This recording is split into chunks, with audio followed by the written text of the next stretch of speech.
Olá, estudantes, retornando para mais uma aula, e na aula de hoje, como prometido, eu vou tratar da primeira lei da termodinâmica. Então, uma boa aula a todos.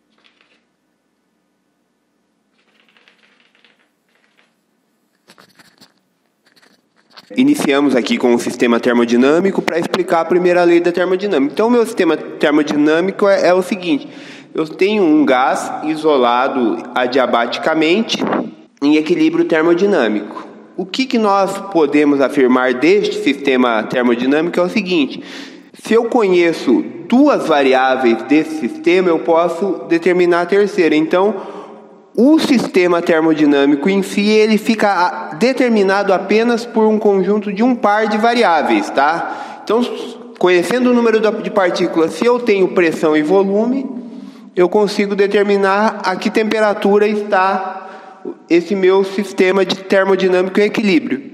Da mesma forma, sabendo a pressão e a temperatura e conhecendo o número de partículas, número de partículas é a condição inicial, tá, pessoal? Então, eu estou considerando que não há nem fonte nem sorvedouro. Meu sistema está isolado. Então, conhecendo pressão e temperatura, eu determino volume, bem como, conhecendo volume e temperatura, eu posso determinar qual é a pressão do gás. Então, por experiência, nós sabemos que o trabalho adiabático para levar o sistema de uma temperatura inicial para uma temperatura final, ele é sempre o mesmo. O que significa esse trabalho adiabático ser sempre o mesmo? Experiência de Joule. Na experiência de Joule, o que acontecia? Independente de quando ele abandonasse o pezinho lá, a quantidade de calor transferida para o sistema na queda era a mesma, ou seja, para um sistema isolado, se você realiza trabalho, esse trabalho ele vai transferir calor da mesma forma para o sistema. Isso é muito importante, tá? Então, existe uma conservação de energia.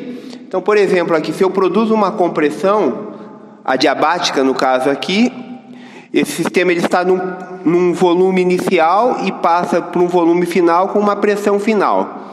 Então, o trabalho adiabático para fazer essa compressão, ele é o mesmo, tá? E isso é demonstrado por experiência. Então, existe uma lei de conservação associada a esse processo. Irei escrever isso aqui para vocês.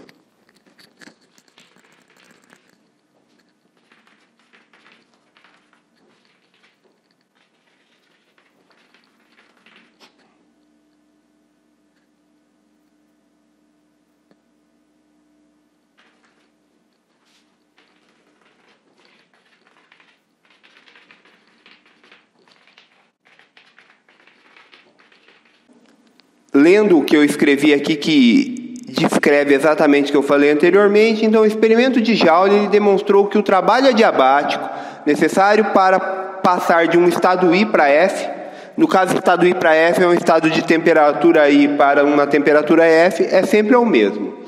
Agora, o que significa isso na prática? Então, na prática, eu vou fazer duas transformações termodinâmicas no diagrama PV para explicar o que significa na prática que o trabalho adiabático é o mesmo.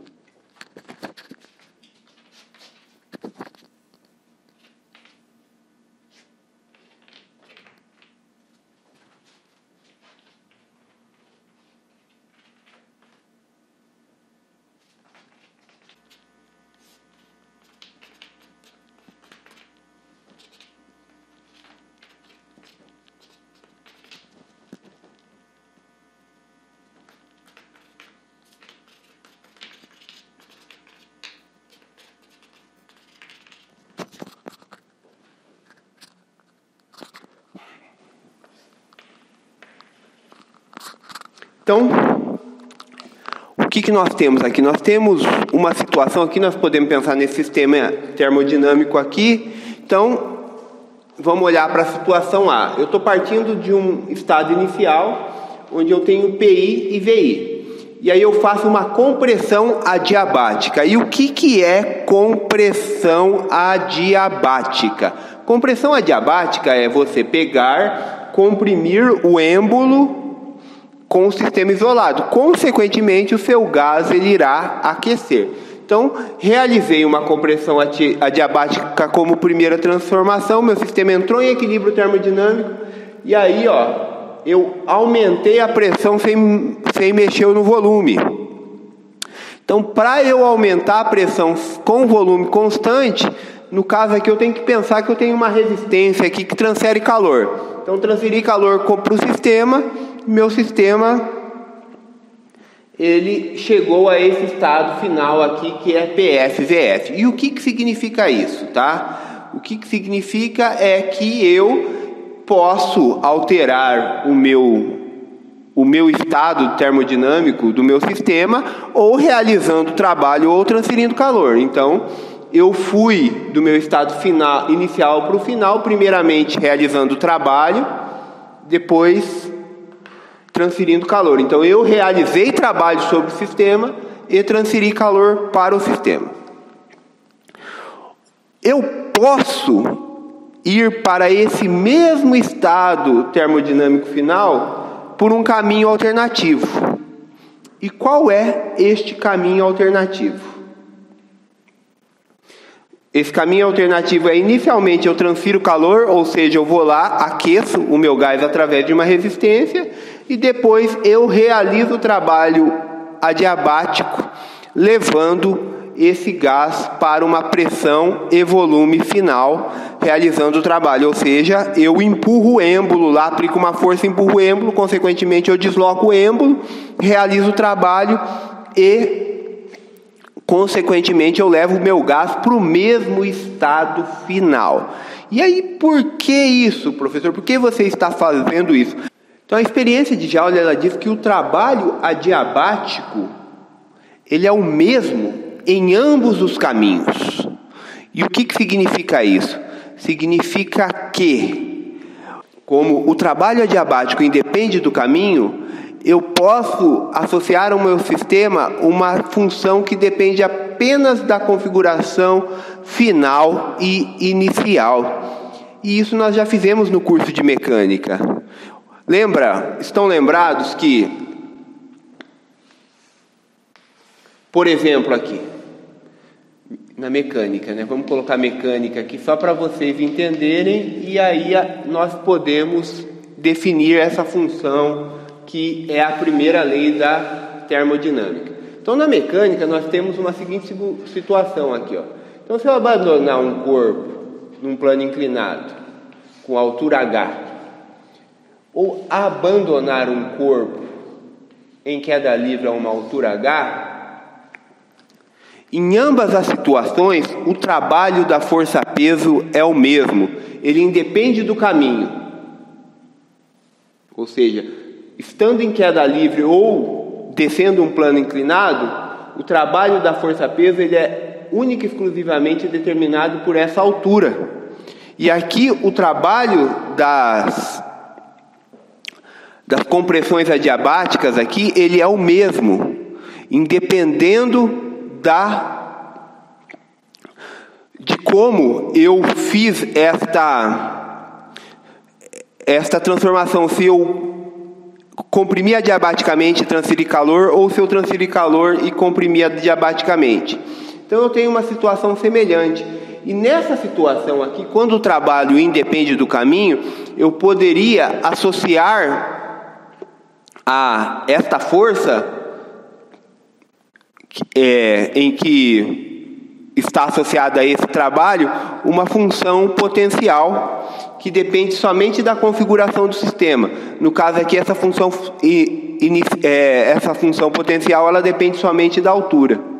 Então, da mesma forma que para forças conservativas eu tenho uma função potencial que independe do caminho, Na termodinâmica eu tenho uma função também que depende única e exclusivamente da configuração do sistema. Então, agora eu irei ilustrar a primeira lei da termodinâmica, pelo menos parte dela, tá? E aí depois, na sequência, nós finalizamos a primeira lei da termodinâmica.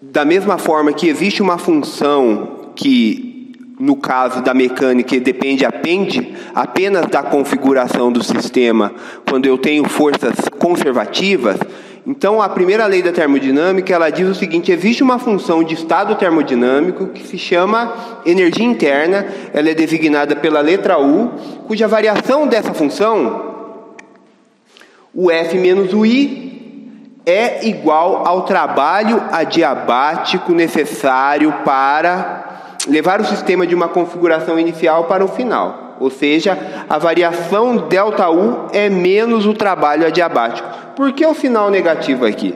O sinal negativo é o seguinte: se o meu sistema realiza trabalho, ele diminui a energia interna. E se eu realizo trabalho sobre o meu sistema, eu aumento a energia interna do meu sistema, tá bem? Então aqui, veja a analogia, tá? Na mecânica nós aprendemos o quê? Que o trabalho das forças conservativas, ele correspondia a menos a variação de uma função potencial. E aqui, a mesma coisa. A variação da minha energia interna, ele corresponde ao menos o trabalho adiabático. Por que adiabático? Eu tenho que considerar que o meu sistema está isolado e eu estou realizando trabalho adiabaticamente no sistema, tá bem? De forma que o meu sistema não troque calor com o ambiente.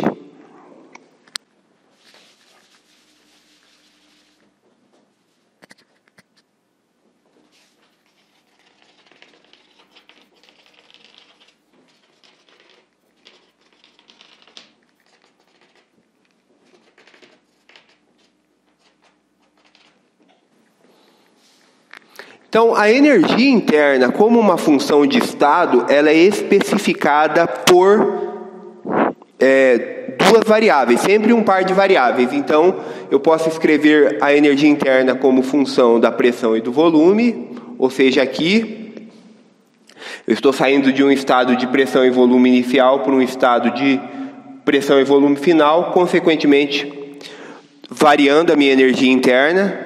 Eu posso especificar a minha energia interna pela pressão e temperatura e também pela a temperatura e o volume. Mas é importante salientar que se um sistema aumenta a temperatura, consequentemente ele está aumentando a sua energia interna. E se um sistema diminui a temperatura, ele diminui a energia interna. Ok? Então agora, pessoal, nós vamos verificar uma outra forma de variar a energia interna do sistema, que é através do calor.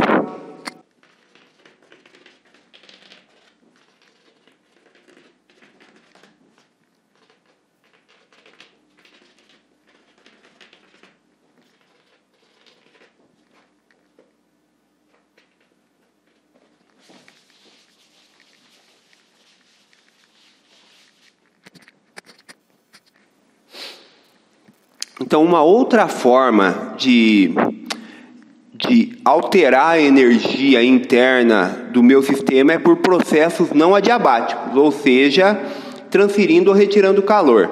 Então eu vou desenhar aqui essa forma de eu alterar a energia interna por processos não adiabáticos.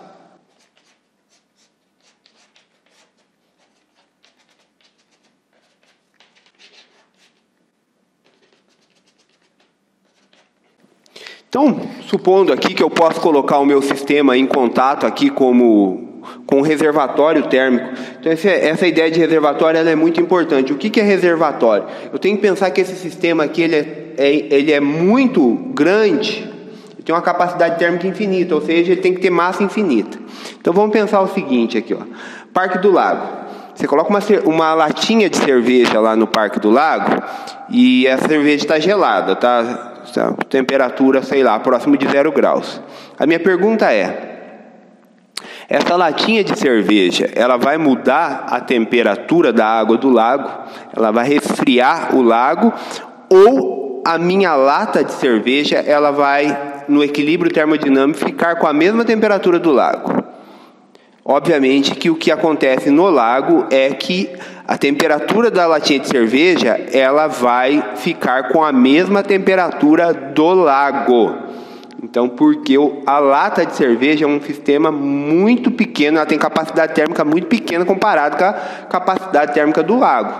Então, o lago não vai variar a temperatura, porém, a latinha de cerveja ela vai ficar em equilíbrio termodinâmico com a temperatura do lago. Então aqui o que eu estou fazendo? Então o meu sistema ele está isolado adiabaticamente, eu tenho um pistão aqui e eu coloco esse meu sistema aqui com contato com o reservatório térmico. Então como esse pistão ele pode subir ou abaixar, então se eu diminuir a temperatura com relação à temperatura do gás aqui, no equilíbrio termodinâmico vai haver uma compressão. Por outro lado, se eu aquecer, vai haver uma expansão. E aqui eu posso também, colocando em contato com o reservatório térmico, aumentar a temperatura, consequentemente aumentar a pressão, e aqui também diminuir a pressão, variando a temperatura. Então, pessoal, eu posso mudar o meu estado termodinâmico do meu sistema transferindo calor. E aí eu consigo obter a expressão geral para a energia interna.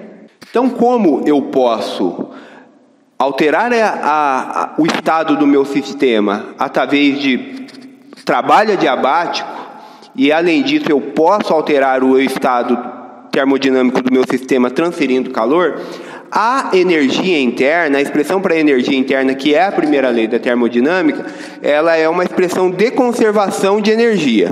Então eu vou escrevê-la. Então eu irei escrevê-la aqui.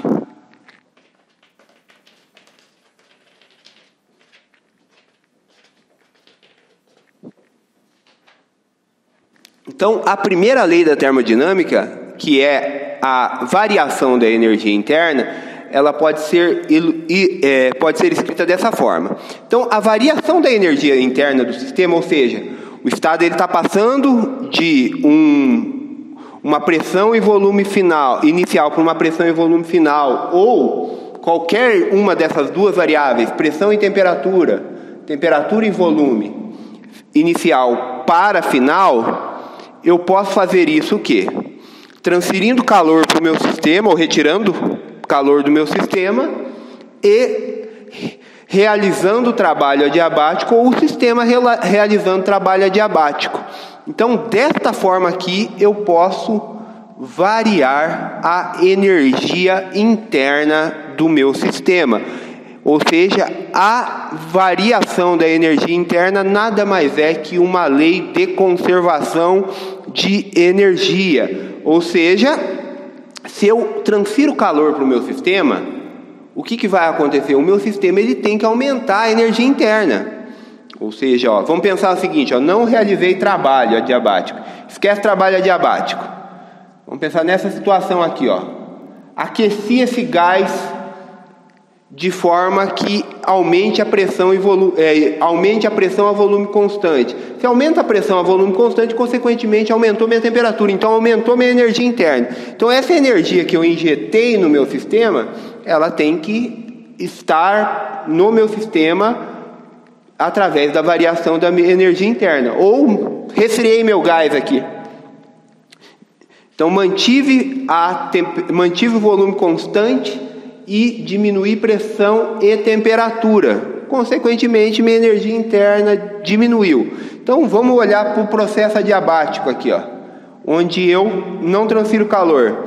Então, comprimi um gás, realizei trabalho no meu sistema, consequentemente, pressão e volume pressão vai aumentar, volume vai diminuir, consequentemente, temperatura vai aumentar, aumento da energia interna. Ou seja, o trabalho adiabático que eu realizei no meu sistema vai aumentar a energia interna do meu sistema, então vai produzir uma variação positiva. Então, se eu fizer uma expansão adiabática, consequentemente, a temperatura do meu gás vai diminuir e diminuir a minha energia interna. Então, a energia interna de um sistema ela pode variar através do calor retirado ou introduzido no meu sistema e o trabalho adiabático realizado no sistema ou realizado pelo sistema, tá bem? Agora vem a questão, mas professor, você falou de implicações cosmológicas. Quais são as implicações cosmológicas para a questão para a primeira lei da termodinâmica? Quais são as implicações cosmológicas para a primeira lei da termodinâmica? É muito simples. Como o universo é um sistema fechado, eu não posso produzir aumento nem diminuição da energia interna. Então, eu não tenho fonte nem sumidouros de energia. Então, consequentemente, todo o trabalho que é realizado no universo ele é feito por transferência de calor. Então, se o universo ele entrar em equilíbrio termodinâmico, o trabalho não pode ser realizado, e aí eu tenho uma morte para o universo, que é a morte pelo calor. Ok? Então, o universo estando em equilíbrio termodinâmico, não há mais transferência de calor e, consequentemente, trabalho não pode ser realizado. Então, pessoal, encerra a aula de hoje. A aula que vem nós vamos estar tratando de processo, e muito obrigado por assistirem às minhas aulas e bons estudos.